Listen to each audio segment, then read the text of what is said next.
Hello and welcome. I'm so glad to have you here. This is the very first episode of my new channel, Skye Reads. I created this channel out of a love for reading and horror anthologies. My love for horror started when I was very young, and it grew to be a big part of who I am. And now I am so excited to share with everyone my passion of reading anthologies and stories that haunt the mind and keep you up wondering, what was that bump in the night? My first story is written by author Christian Wallace. I really like this story because it takes us somewhere many of us have been curious about and have felt we wanted to explore: an old abandoned bunker. Abandoned buildings are creepy in and of themselves.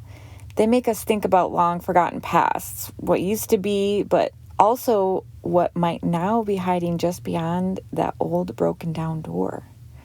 So, without further ado, here is I Found the Bunker of a Prepper Family Who Went Missing 3 years ago by Christian Wallace and narrated by Skye Reads.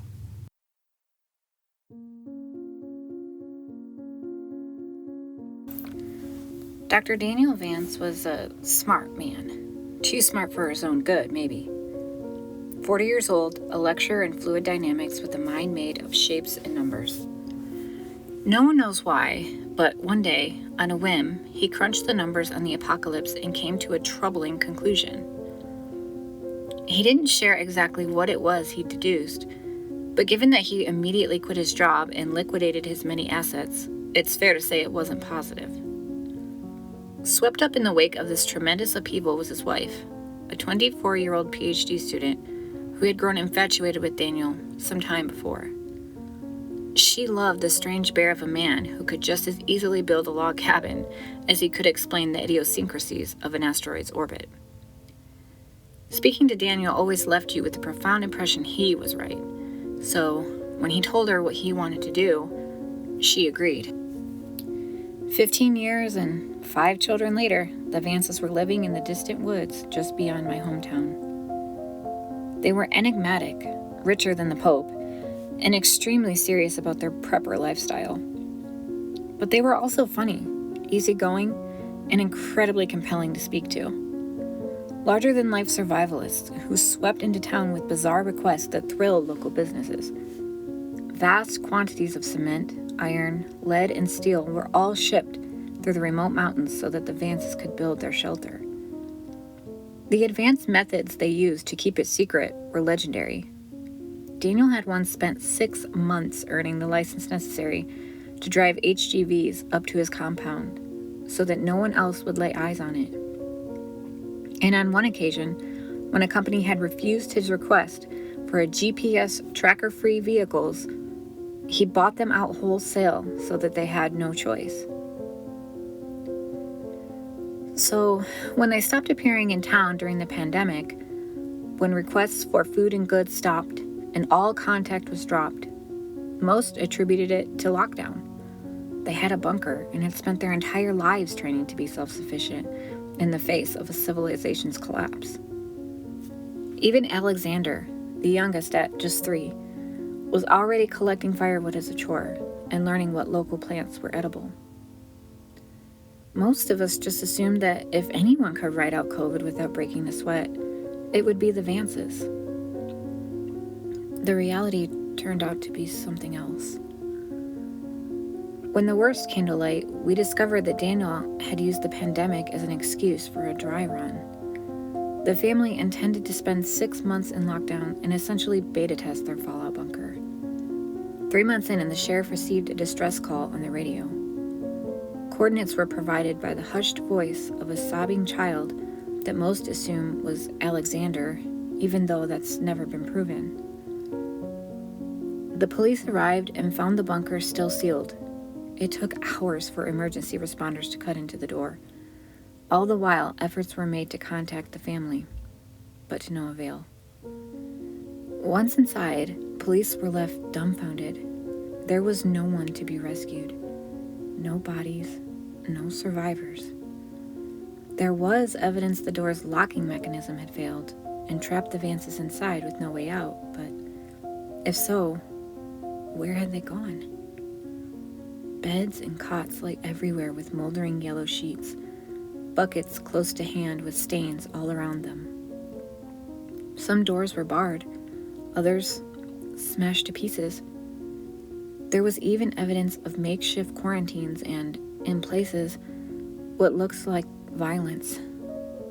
The police, usually a fantastic source of gossip, were not forthcoming until the town demanded answers, and the sheriff was forced to offer only the barest of outlines. An outbreak of a waterborne illness had struck the Vances down not long after they were locked inside and unable to seek help. Rumors of contagion were overstated, fueled by the unrelated rise of COVID. Whatever contaminant had killed the Vances, it was non-organic in nature. No need to panic. The Vances' loved ones had been notified. The bunker was going to be demolished, and we could all put this terrible tragedy behind us.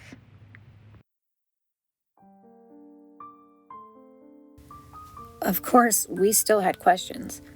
1,000 of them. Why hadn't the family called for help? They had radios, computers, smartphones too. They were survivalists, not Amish. And where were they? What had happened to their bodies? Why hadn't they simply left? We shouted these and more at the town meeting, but the police simply refused to comment. For most of us, the excitement lasted another week or two until we realized we weren't getting answers anytime soon. Besides, the pandemic was in full swing, and most of us had other things to worry about. The tragic story eventually faded until it was just one of those awful things in the town's history that we didn't talk about. I was as guilty as anyone else of just forgetting about it. I certainly never expected to find the bunker out there in the woods. Faded police tape still on the door that hung wide open with scorch marks around the lock. It stood out in the woods like someone had cut a hole right in the fabric of reality. The darkness so deep and black it almost ached to look at. The sight of it made my heart drop into my stomach. It radiated pain. Does that make sense? I think some part of my lizard brain picked out details that wouldn't become apparent to me until I got closer, like the bloody finger streaks that stained the handle from where someone had scrabbled furiously at the lock, without success. And the tiny viewing window had been smashed with a hammer that still lay nearby. I needed only to glimpse it to imagine the family taking turns to stand there and scream into the woods, desperate for rescue. Under any other circumstances, I would have run. But I had gone there looking for my dog, and my light revealed a few wet paw prints making their way down the dusty concrete tunnel. Half Bernese and half collie, Ripley is the sort of dog who trembles in my arms when a storm buffets the windows and needs his paws held when we brush him. I love him. I do not have much of a family, or a wife, or even many friends. But I have Ripley, and I could no more have turned around and gone home to an empty apartment where I would have to sob my grief away than I could flap my arms and fly. He was my dog, and I'd raised him since he was a puppy, and I wasn't going to leave him out in those woods. I went in after him. I didn't know what to expect, but I knew it wouldn't be good. Whatever the police had found, they'd not only kept most of the morbid details to themselves, they had also lied. The bunker was not demolished, or even sealed off. In fact, looking at the occasional blue latex glove tossed aside, and the one or two broken police-issue flashlights, it seemed like the last people inside had been in a hurry to get out. Given this was where 7 people had presumably died, I assumed it was someone's job to clean it all up. But the corridor looked largely untouched. Just a few meters in, and manic writing started to cover the walls. The desperate scrawls of a lone survivor left there to be rediscovered like cave paintings. Most were deliberations on how to get out, diagrams, blueprints, equations, and formula, all focused on the door and the circuits responsible for its faulty lock. I instinctively assumed they belonged to Daniel and that he'd been the last to die. What a god-awful fate for a man to outlive his children. And yet, it got worse. Slowly, the writing changed from equations and plans to a desperate scrawl. The same few phrases over and over. 5 doors 5, not 6. 6, didn't make it. 6 doors 6. It seemed like the kind of thing you'd find in an asylum.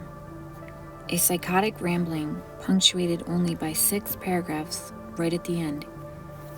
Each letter was impeccably neat, and each small paragraph was topped with a beautifully drawn Christian cross. Elliot Vance, aged 15, a gifted guitarist. He liked boys, even though he thought I did not know. I loved him with everything I had. He would have made a great man. Alicia Vance, aged 14. She liked to paint and to shoot. She had her mother's mean streak. It would have served her well in the future. Elijah Vance, aged 8. The smartest of us all. These were Daniel's memorials to his family, and seeing the words lit up by my torch was a haunting insight into the overwhelming despair he'd endured. He must have realized he wouldn't get the chance to speak at his family's funerals or to write their obituaries. This was his last desperate way of making sure the world might one day know them as he did, as real people. The words marked the end of the tunnel, standing adjacent to a trapdoor in the ground. It was not open, but the tunnel came to a dead end immediately afterwards, and Ripley's prints disappeared at the hatch. I feared he might be in danger, but still I stopped and looked at the bunker door 20 meters behind me. The once gloomy forest looked so bright, even on this cloudy day, the air dotted with rain. A part of me felt like I was leaving the whole world behind as I began to climb the ladder down. I entered a large, circular living space that was packed with furniture and little nooks and crannies. The walls were covered with folding beds and tables, and every inch was multifunctional. A dining space could become a sitting space, which in turn might be where someone slept or even exercised. It all depended on what particular bit of furniture you unfolded or unclipped or unfurled. 7 people in close quarters, nowhere near enough privacy. It made sense they went with this cluttered, overlapping use of space. But it was still a large room, bigger than most studio apartments, and there were a few corridors that led deeper into the earth, telling me the bunker had unseen depths.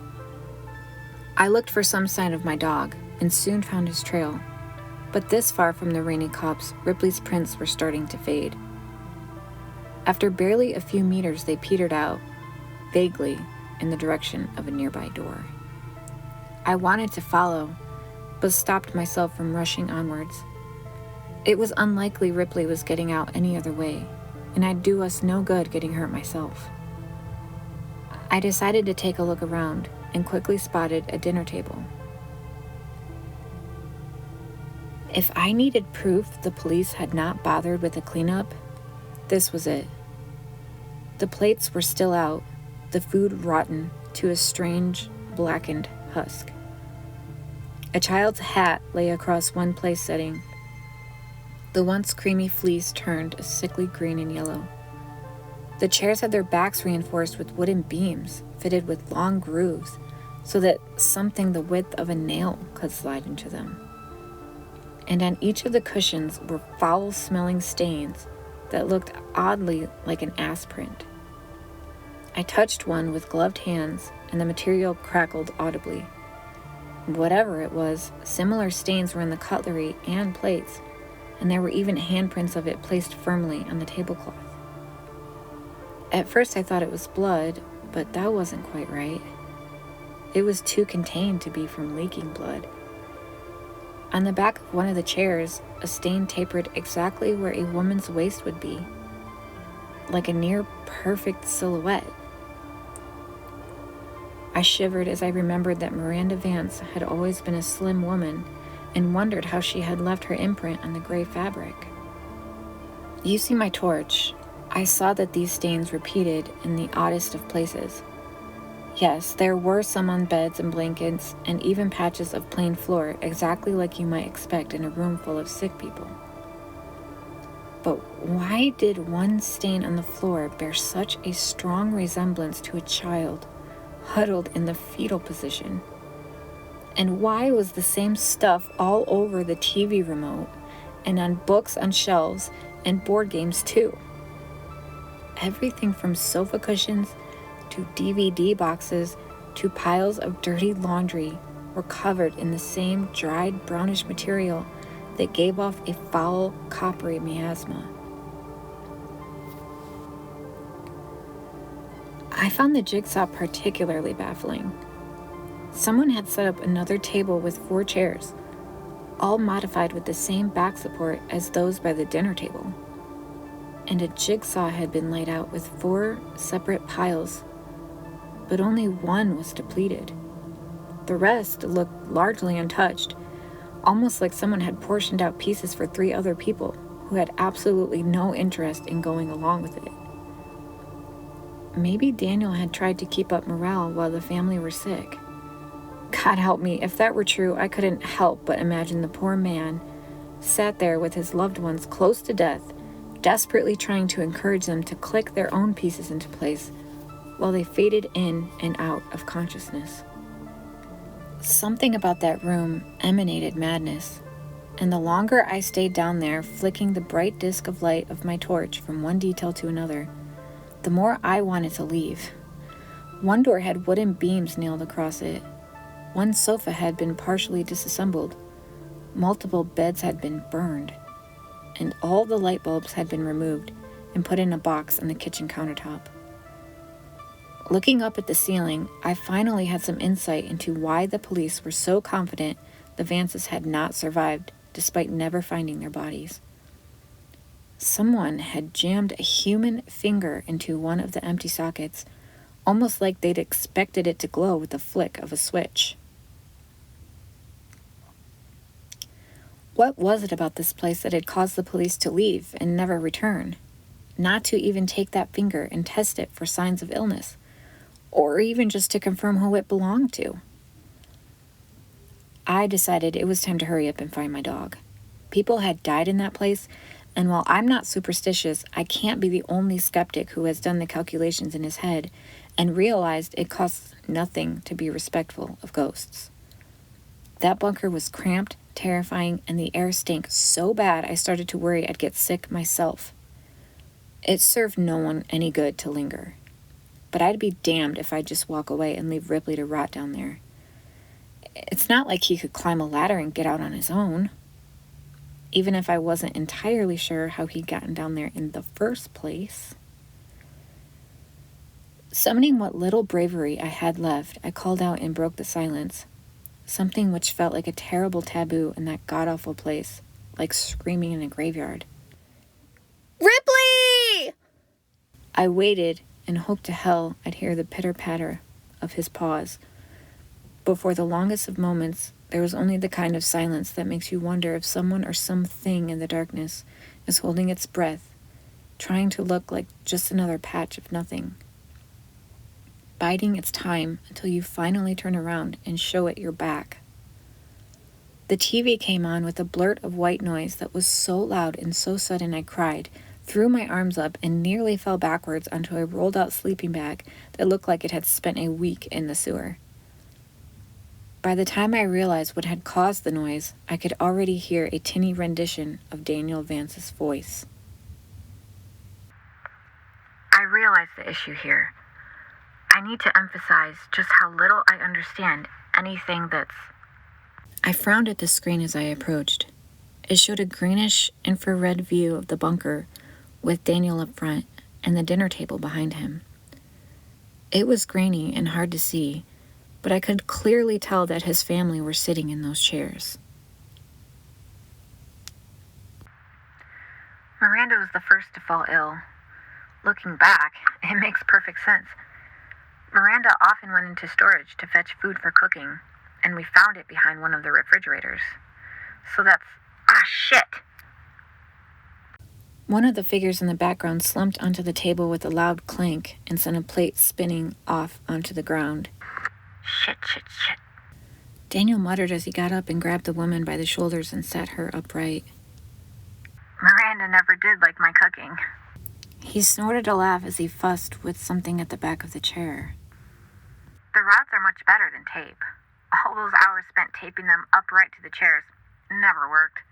But the rods, they fit right into the spine, and with a little modification, I can just slot them into the chairs. That way, everyone is able to join in for dinner. I'm working on something similar for family game night. Daniel wandered over to the camera, and with a grin, he lifted it from the tripod and scanned the dinner table. What I saw nearly made me drop my torch.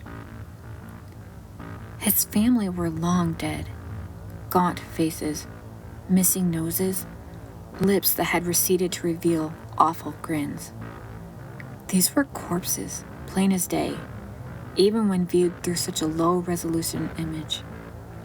The only thing that made them seem remotely alive was the way their eyes still reflected the infrared back so that they glowed in the dark.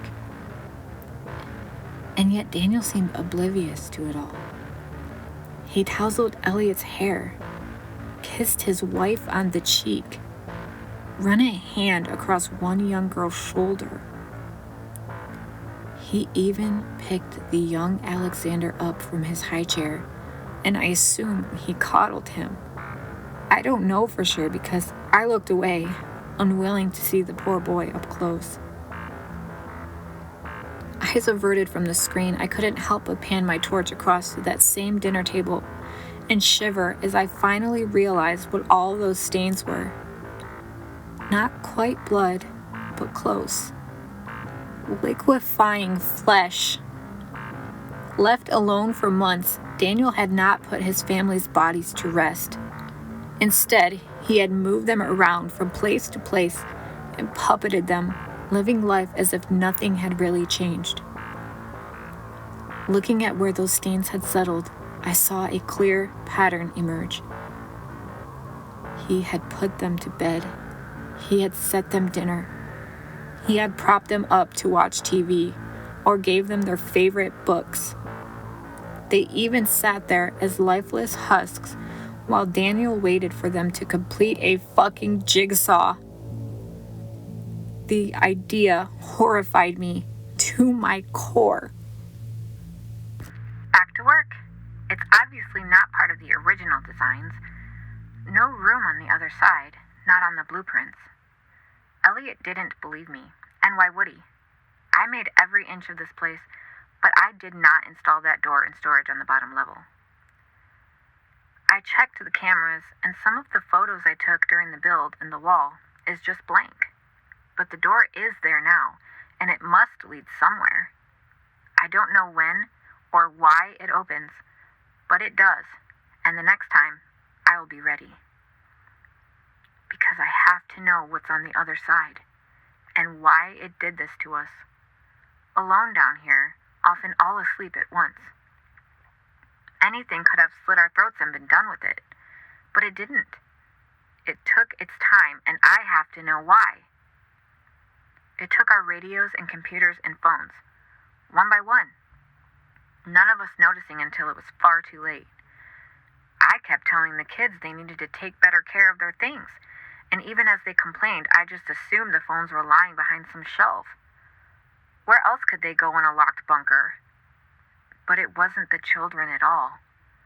Looking back, there are so many signs. Who kept taking away the lights? Who kept draining the batteries in our torches? How long did we live with it before we finally realized we weren't alone? Was it here every step of the way?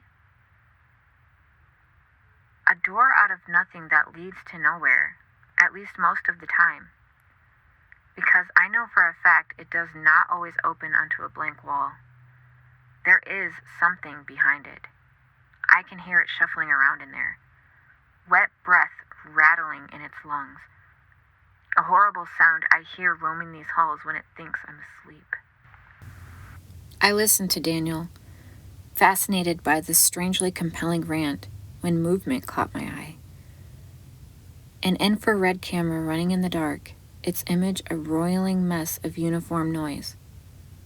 What was it I'd seen? I paused the tape and rewound. Squinting, I saw 2 pinpricks of light in the darkness, just over Daniel's shoulder.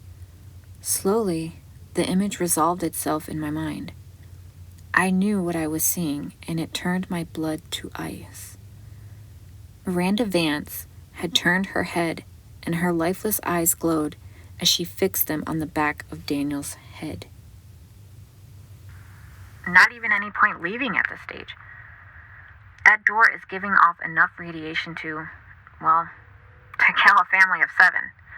But if none of us had touched it, being in the same room is risky, but not lethal. But given how sick we've become, it's pretty obvious our curiosity got the better of us, one by one, and we all got too close. Or maybe not. Maybe that thing on the other side came through and did this. I don't even... Wait. What was that? Daniel turned and the camera stopped recording. The image it froze on was of a lone man, bright as a star in the camera's lens, facing off against unknowable darkness, broken only by 6 pairs of white, glowing eyes. I became painfully aware of my position relative to the table, and I had the painful premonition that if I turned, those chairs would not be empty. I would see the Vances, all of them, Daniel as well, waiting for me. Heads turned. Bodies left to rot for years in the dark. Behind me, something shifted. It breathed. Loud. Quick. I knew what it was. I knew. It came at me so fast that when I felt something hot and wet touch my hand, I screamed, only for the presence to suddenly recoil. But then, without hesitation, it leapt at me and bore me to the ground.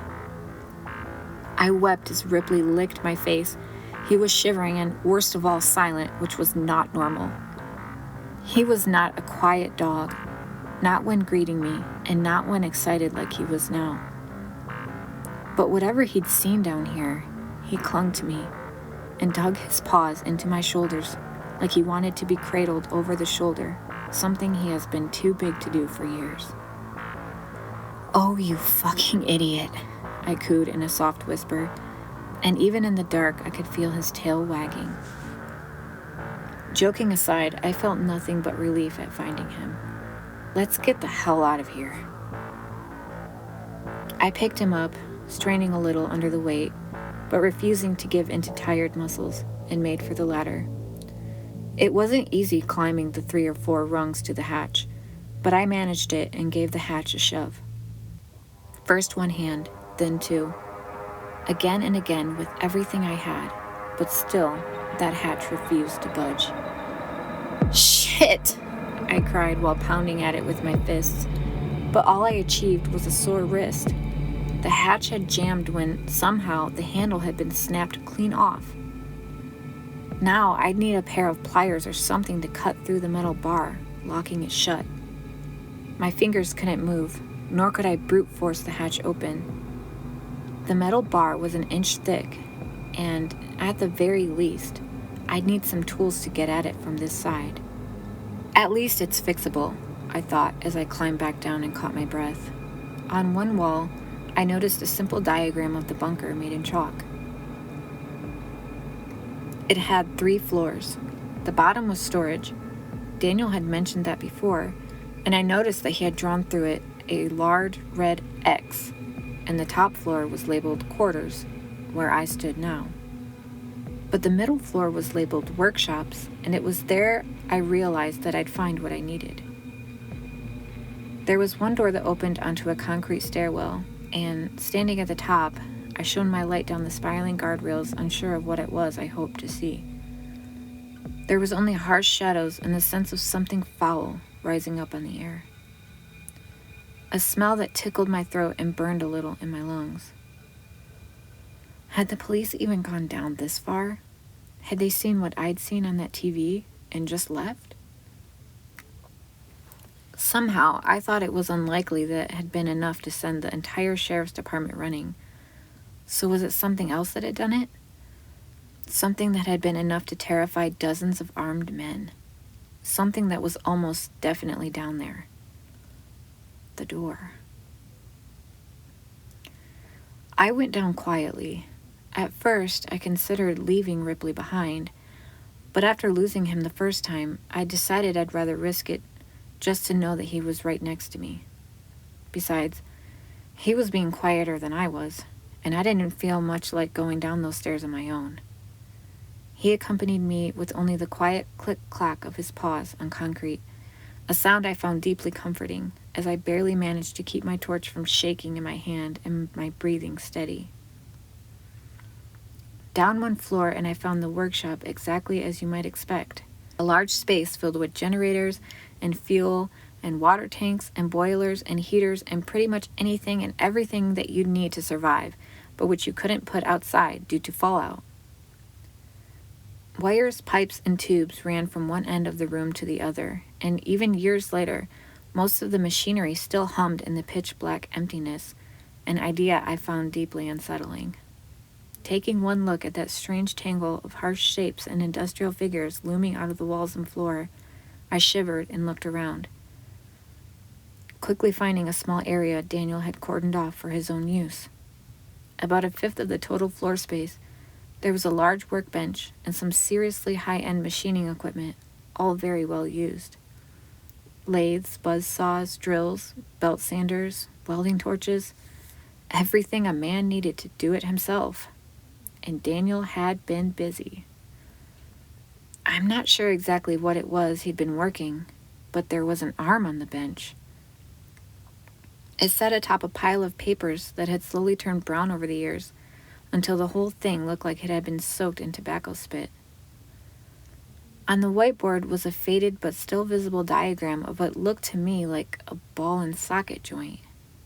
I thought of the tape, of Daniel's little mechanism to keep his family upright, and then looked at the arm and suppressed a momentary gag reflex. I don't know if Dan had been working on posable limbs, or just a way to put the decomposing remains back together after they'd started to fall apart, but the size of the arm suggested a preteen child, and he'd left it out on the surface like it was a disassembled clock. It was also missing a finger. Just how fucking crazy was he? I wondered as I pinched my nose with one hand and began overturning boxes looking for a hefty pair of pliers, or maybe a hacksaw. Ripley backed away from the noise, but once I made sure he wasn't going anywhere, I carried on grabbing and pulling at box after box, hoping I'd find what it was I was looking for. Anything to break that fucking metal bar.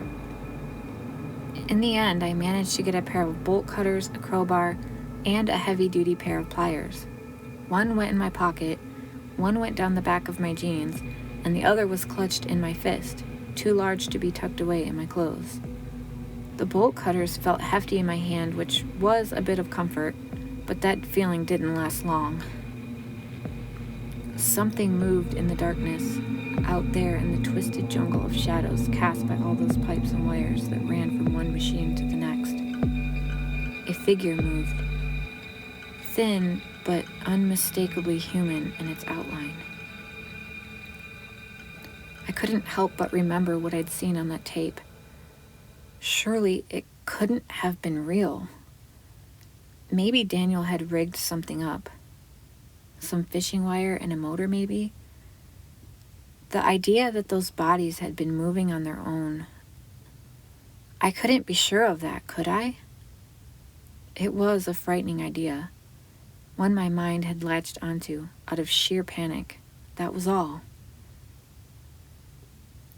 And then I saw them. A pair of white pinpricks reflecting back at me from the depths of that cluttered room. Ripley, already behind me, had nuzzled into my leg, pushed even closer against me, and let out a barely audible whine under his breath. The behavior of a dog who is terrified, close to pissing himself with fear. Just a bit of metal, I told myself, as the light shook so violently in my hand I struggled to see straight. Just 2 shiny bits of metal. They blinked and began to come towards me. If I had any doubts left, they were dispersed by the sight of a pale white hand emerging into the light. I ran straight to the stairs and went to climb them, but only 1 or 2 steps in and I saw something gripping the handrail on the top floor. A moldy clump of flesh only just recognizable as a fist. The flesh withered until the fingers were basically bone. Without meaning to, I brought my light up out of habit, and I saw the bloated face of a hairless corpse glaring down at me. I couldn't even tell you if it had been a teenage girl or the 60-year-old Daniel. Either way, I instinctively turned and found another body shambling towards me out of the workshop. I was trapped, nowhere to go. By the feel of warm fluid on the back of my leg, I could tell Ripley had finally pissed himself. An adult dog, tail between his legs, shivering like a puppy and desperate to be picked up. God, I needed him to stay together for just a little longer. I couldn't take him in my arms, but I couldn't leave him behind either. With nowhere to go, I ran down and entered storage. There was the temptation to stop once I hit the bottom.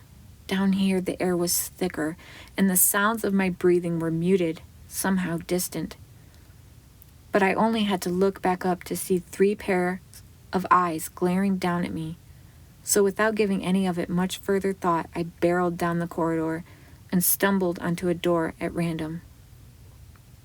Opening it, I saw what looked like your standard storage room, only most of the shelves had been overturned, and the food left to rot on the floor. 1 or 2 shelving units were still upright though, and their shelves were covered in tall opaque boxes that made them a fantastic hiding spot. That, I decided, would have to be where I crouched down and turned off my light. I was already inside when I realized that wasn't all that was in there. The door almost looked normal.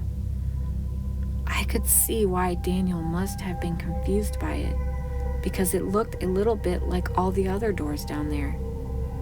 But it was different too. It was too tall and too wide, about 1.5 feet off the ground, and the metal rusted in its entirety, like it had aged out of sync with everything else down there. All around the jam was a profusion of wet, soppy moss like the kind you find hanging off trees in a swamp, and every few seconds the door would leak something strange and oily, like the kind of thing you find in a parking lot on a rainy day. Of course, that wasn't too strange in itself, but the leak was horizontal, defying gravity, so that every few seconds a large glob of the stuff would whip across the room and slap onto the wall opposite, creating a puddle about the size of a man that defied all reason. Remembering Daniel's words about radiation, I instinctively inched away from this puddle and the door on the opposite wall, backing myself into the darkest, quietest corner I could find, while I pulled Ripley behind me and hoped to hell he wouldn't give me away. Once I was in there, I turned off my light and waited. I must have taken longer than I thought to hide, because it was barely 2 seconds later when a few figures entered the room. It was pitch black after I'd turned off my torch, but they made enough noise to let me know that at least 2 of them had stumbled in after me. I stayed there, unable to see anything, not sure if they were heading straight for me or just getting ready to leave, forced to hold out and let luck decide my fate. When I finally heard something scrape against the wall barely 2 feet from where I stood, I gave up and switched my light on, desperate to know what was coming for me. The sound had been terribly misleading. Daniel Vance was no more than 6 inches from my face, he hissed from a toothless and cracked mouth. A living corpse just like the others. Somehow a flash of intelligence remained in those wide, terrified eyes. And then I heard it, the creaking of a door. And without even thinking, I turned the light and saw it on the wall. I saw it open, and behind the strange steel there was more than just plain old concrete. Much more. I saw a raging gullet of flesh, a ringed tube of pulsing muscle lined with teeth the size of hands, a spiraling descent into madness. Hot, fetid air washed into the room, buffeting me and the rotting corpses, all of us paralyzed by what we were seeing. Even if, for most of it, the figures besides Daniel and myself, they didn't have eyes to see with. What the fuck? I muttered, unable to take my eyes away from the flesh tube beyond that doorway. It's coming, Daniel whispered as he grabbed me with one fist and hurled me out of the room. I hit the floor and skidded along a slick fluid left by the Vance's footprints, the smell of which turned my stomach. Perhaps the worst detail was that it was cold. I don't know why. I just expected whatever oozed off them to be feverishly hot. But it wasn't. It soaked my shirt like I'd fallen into a muddy puddle. It's coming. This voice wasn't Daniel's. I couldn't say for sure, but it sounded like a child's whisper. One by one, the bodies shuffled over to the open door and knelt before it. I don't know why, but I got the impression the others had lost pretty much everything left of their minds. But Daniel remained aware. He looked back at me once more and spoke before he pressed his head to the floor in supplication with the others.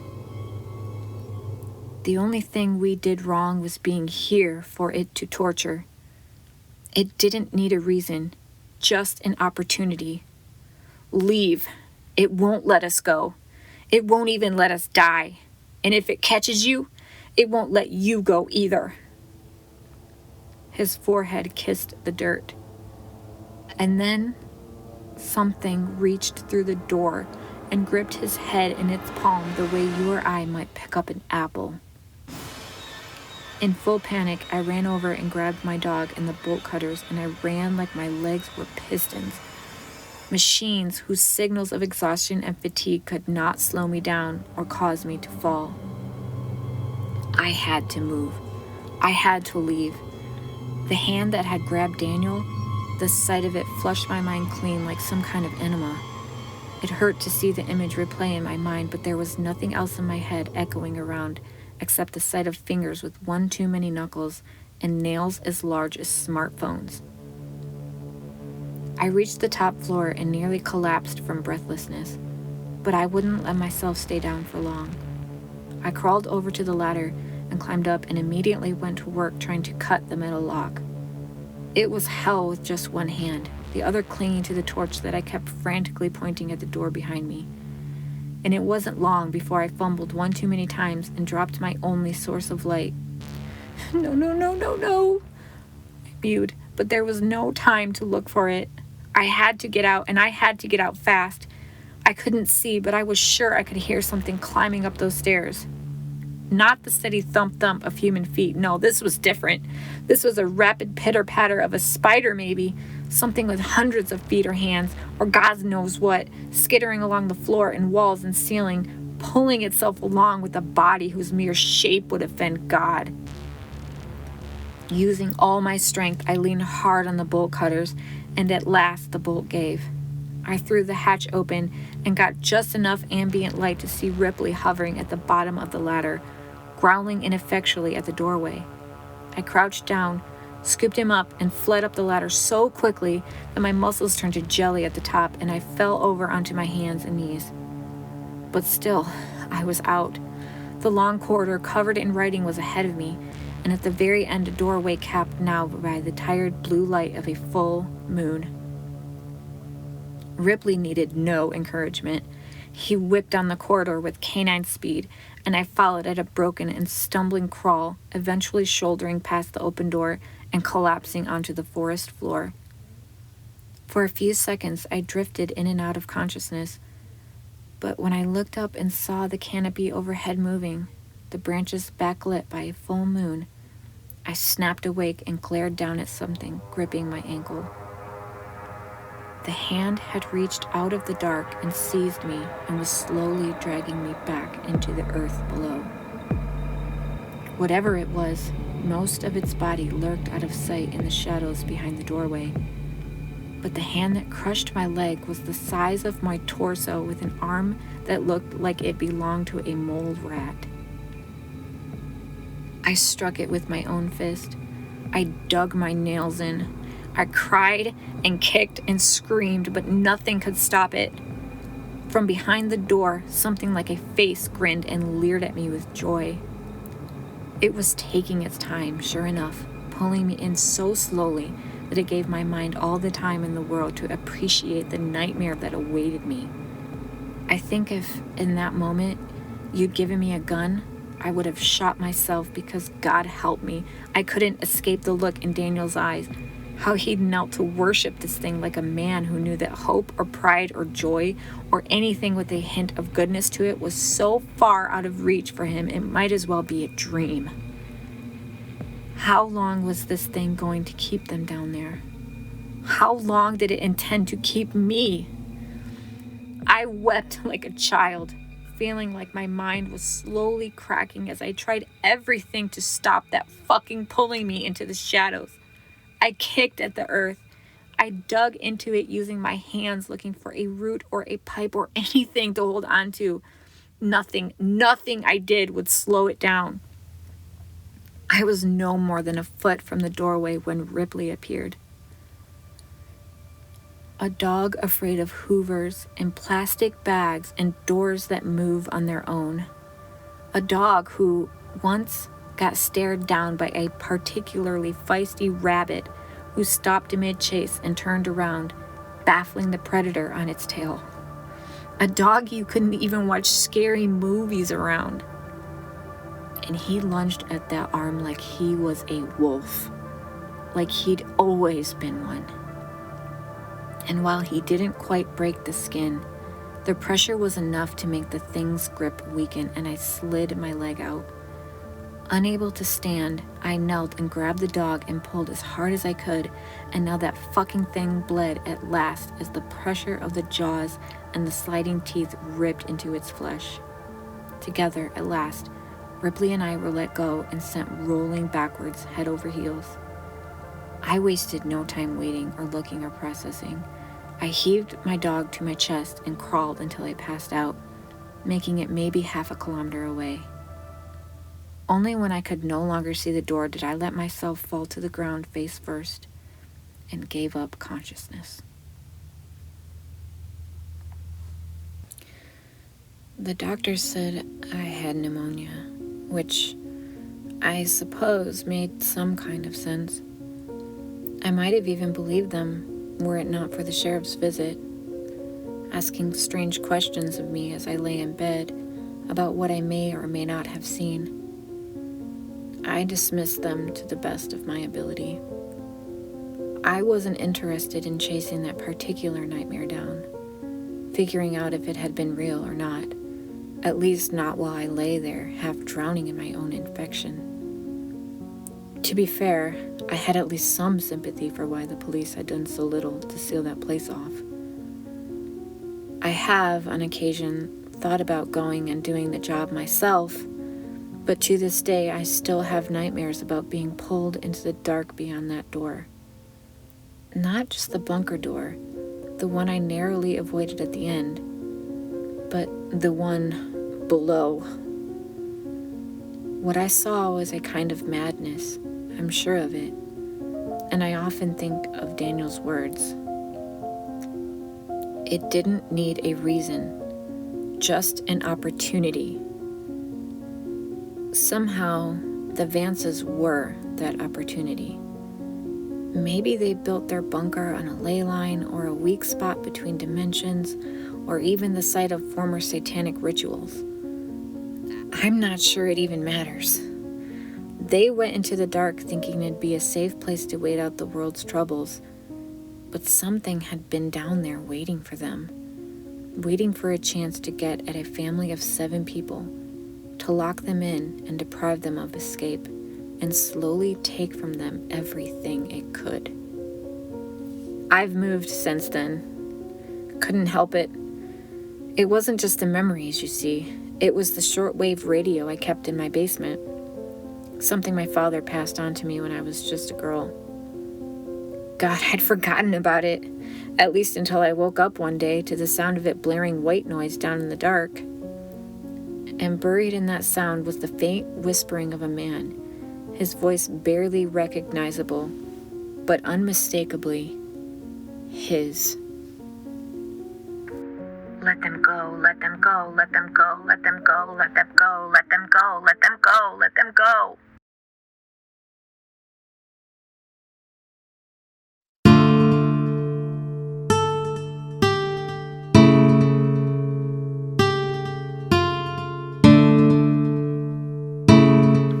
That'll be it for this week, listener.